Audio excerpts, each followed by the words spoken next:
రాజమహేంద్రవరం నుంచి తిరుపతికి విమాన సర్వీసును పౌర విమానయాన శాఖ మంత్రి రామ్మోహన్ నాయుడు ప్రారంభించారు. ఢిల్లీలోని రాజీవ్ గాంధీ భవన్ నుంచి ఎంపీ పురంధేశ్వరితో కలిసి వర్చువల్ గా ఈ కార్యక్రమంలో ఆయన పాల్గొన్నారు. రాజమహేంద్రవరం విమానాశ్రయంలో నిర్వహించిన కార్యక్రమంలో మంత్రి కందుల దుర్గేష్, ఎమ్మెల్సీ సోము వీర్రాజు, ఎమ్మెల్యేలు ఆది శ్రీనివాస్, బుచ్చయ్య చౌదరి తదితరులు పాల్గొన్నారు.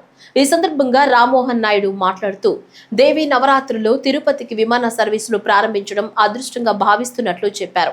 టికెట్ ధర మొదటి 35 సీట్లకు 1999 రూపాయలు, తర్వాత 35 సీట్లకు 4000 రూపాయలు 3 నెలల పాటు అందుబాటులో ఉంటుందన్నారు.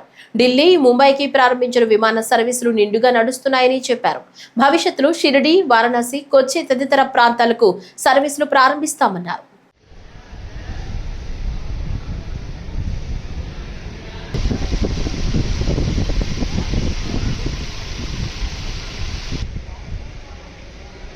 Sütle, al bakalım.